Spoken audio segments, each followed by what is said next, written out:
আসসালামু আলাইকুম। Tuition BD শিক্ষক শিক্ষার্থী এবং অভিভাবক সিরিজের ৪৫তম পর্বে কথা বলবো পড়াশোনায় ধারাবাহিকতা বজায় রাখার ব্যাপারটা। তো পড়াশোনায় সফলতার সবচেয়ে বড় চাবিকাঠি হলো ধারাবাহিকতা। অনেক শিক্ষার্থী আছেন একদিন অনেক বেশি পড়ে, আবার কয়েকদিন একদম কিছুই পড়ে না। এই অনিয়ম ফলাফলই খারাপ হওয়ার একটা বড় কারণ। পাশাপাশি তো আছে ওভার কনফিডেন্সের ব্যাপার। অনেকে আছে একটু বেশি পারে, তার ফলে পড়াশোনা একদম বন্ধ করে দেয়, যার ফলে আরো খারাপ হয়। তাই অল্প, অল্প করে নিয়মিত হলেও নিয়মিত অল্প, অল্প করে পড়াটা দীর্ঘমেয়াদে সবচেয়ে বেশি কার্যকর। এই ক্ষেত্রে আমরা যেটা করতে পারি, ছোট, ছোট নিয়মিত কিছু অভ্যাস তৈরি করতে পারা যায়। যে আমরা যদি প্রতিদিন নির্দিষ্ট সময়ে পড়তে বসার ব্যাপারটা নিশ্চিত করি, ১টা ২টা টপিক কমপক্ষে শেষ করি, এতে পড়া জমে থাকে না এবং চাপ কমে যায়। এবং নির্দিষ্ট রুটিন অনুসরণ করা। রুটিন ছাড়া ধারাবাহিকতা বজায় রাখা একদমই কঠিন। তো প্রতিদিন নির্দিষ্ট সময়ে পড়তে বসা, পড়া, বিশ্রাম এবং অন্য যে কাজের ব্যাপারগুলো আলাদা করে রাখা, এই অভ্যাস ধীরে, ধীরে স্বাভাবিক হয়ে যায়।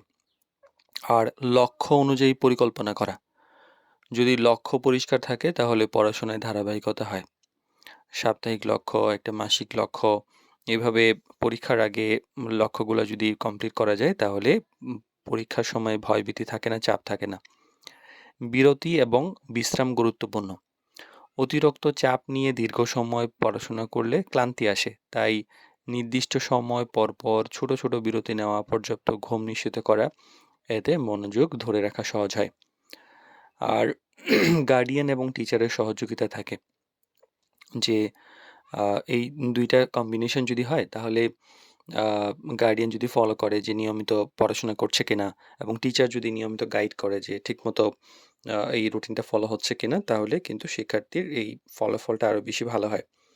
আর অনিয়মিত মাঝে মাঝে হয়েই যায়, এতে হতাশ হওয়া যাবে না। এটা কখনো কখনো হতেই পারে, রুটিন ভেঙে যায়। গুরুত্বপূর্ণ হলো দ্রুত আবার শুরু করা এবং হাল না ছাড়া। আর ধারাবাহিকতা মানে প্রতিদিন নিখুঁত হওয়া নয়, বরং নিয়মিত চেষ্টা চালিয়ে যাওয়া। যখন পড়াশোনায় ধারাবাহিকতা আসে তখন বিষয়গুলো ভালোভাবে বোঝা যায়, চাপ কম থাকে, ফলাফল উন্নত হয়। তাই আমাদেরকে মনে রাখতে হবে একদিনের পরিশ্রম নয়, এবং নিয়মিত প্রচেষ্টাই আসলে সফলতার আসল চাবিকাঠি।